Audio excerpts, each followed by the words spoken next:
नाज़रीन कराम, आपकी खिदमत में अब्दुल बासित की ओर से मोहब्बत भरा सलाम। आपकी खिदमत में आज मैं एक नहायत अफसोसनाक खबर के साथ हाज़िर हो रहा हूँ, जिसने सब के दिल ज़ुर्दा किए हुए हैं। क्योंकि पाकिस्तान में तो पहले ही पाकिस्तान के शहरी महफूज नहीं हैं, लेकिन अब ये जो है उनके ख़तरात जो हैं बैरून पाकिस्तान भी बढ़ गए हैं। ईरान में हफ्ता की रात को बलूचिस्तान के साथ जो हमारा बॉर्डर लगता है, वहाँ के गाँव मेरस्तान में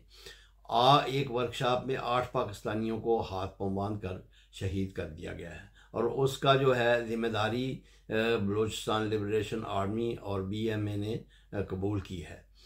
सवाल ये पैदा होता है कि ये वाक़या जो है ये पेश आया है। इससे पहले पिछले साल जनवरी 2024 में भी एक जो है वाक़या पेश आया था। वहाँ भी 9 लोगों को शहीद कर दिया गया था, और वो भी ऑटो मैकेनिक का तकरीबन काम करते थे। तो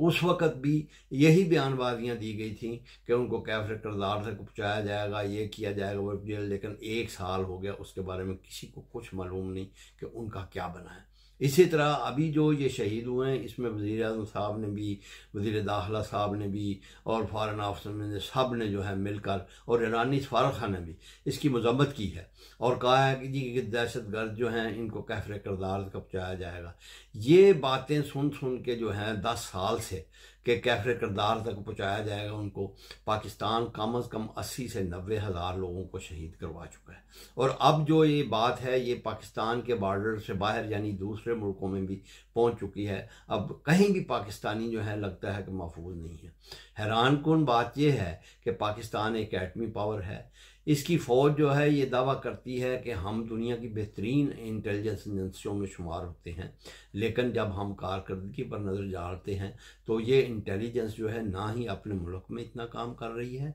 और ना ही बैरून मुल्क जो वाक़यात होते हैं उनकी इनको खबर होती है। ये बड़ी हैरान कुन बात है। बहरहाल ये उनका दावा है, लेकिन इसके मुकाबले पर जो ज़मीनी हक़ायक़ हैं, सवाल ये है कि ये वाक़यात क्यों हो रहे हैं।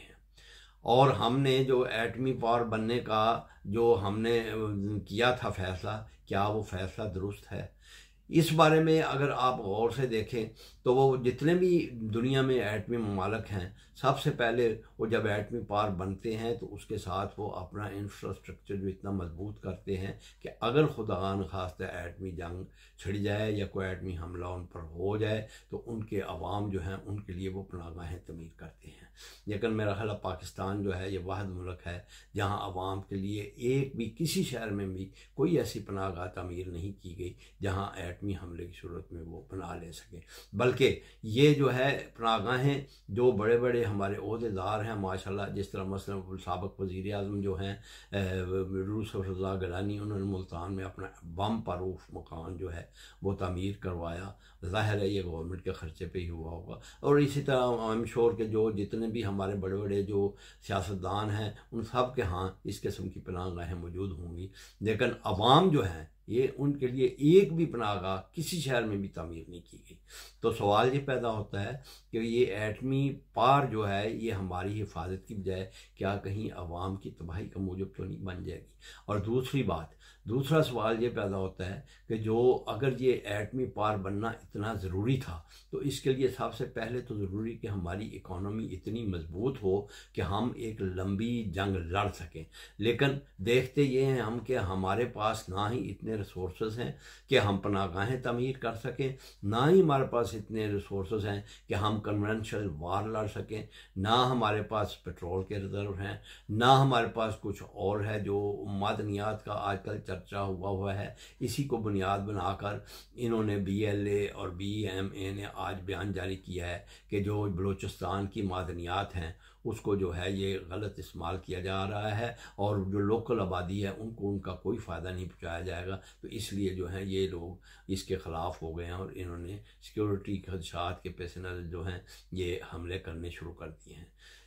हमें इस चीज़ के ऊपर ज़रूर सोचना चाहिए कि जो हमने वसाइल एटमी पावर बनने के लिए ख़र्च किए हैं, अगर वो वसाइल जो हैं हम अपने अवाम की फलाह बहबूद के लिए खर्च करते और लाखों को इन इलाकों को तरक्की देने के लिए करते, तो क्या हमारे अवाम जो हैं ये पाकिस्तान से या अपनी अफवाह से इतनी नफ़रत कर सकते थे। ये सियासतदान जो हैं इनकी कुछ समझ नहीं आती है कि ये हर मुल्क में मांगने चले जाते हैं और वो मांग के जो लाते हैं तो उनसे अवाम के लिए कोई फलाह बहबूद का जो है वो मंसूबा नहीं लगता है, बल्कि उसकी बजाय वो सारे के सारे जो जितने भी कर्ज़े हमें मिलते हैं वो पुराने कर्ज़ों की सूद की अदायगी में खर्च हो जाते हैं और अवाम जो है फिर अपने हाथ पे हाथ धरे बैठे रहते हैं। तो इस चीज़ की तरफ हमें ज़रूर सोचना चाहिए कि हम ये अगर फलाह बहबूद के साथ साथ भी एटमी पावर बनते तो फिर जो है हमारा मुल्क काफ़ी महफूज होता और इसे अंदरूनी जो हैं ये ख़तरात ना होते। क्योंकि अगर ये आप सोचें बात कि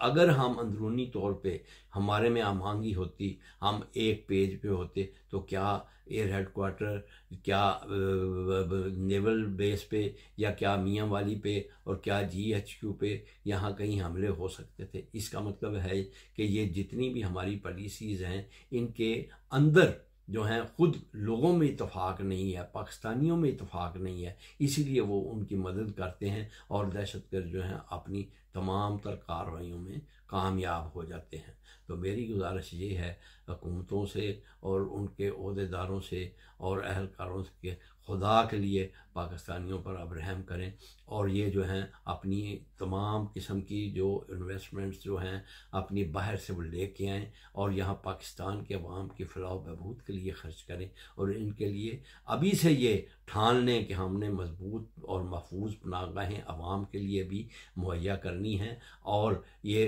एक एक पैसा जो है टैक्स का और एक एक पैसा जो है मादनियात का वो अवाम की और मुल्क की तरक्की और बहबूद के लिए खर्च करना है। इसके बाद जब अवाम जो है सुखी हो जाएंगे, उनको कोई प्रॉब्लम नहीं होगी, ना मुआशी ना कोई और, तो ये मैं आपको यकीन दिलाता हूँ कि भरे हुए पेट के साथ ना तो कोई यहाँ दहशतगर्दी करेगा और ना ही यहाँ जो है किसी और किस्म का लोग उसको कामयाब होने देंगे, ना ही लोग जो है मुल्क छोड़ के बाहर जाएंगे और ना ही उनके अलाकार बनेंगे। तो आपसे गुजारिश ये है कि आप इस चीज़ की तरफ बड़ी सीरियस अंदाज से सोचें और अपने इख्तलाफात सियासतदान जो है वो भी ख़त्म करके सही और हकीकी जमहूरियत जो है उसको जो है पनपने का मौका दें।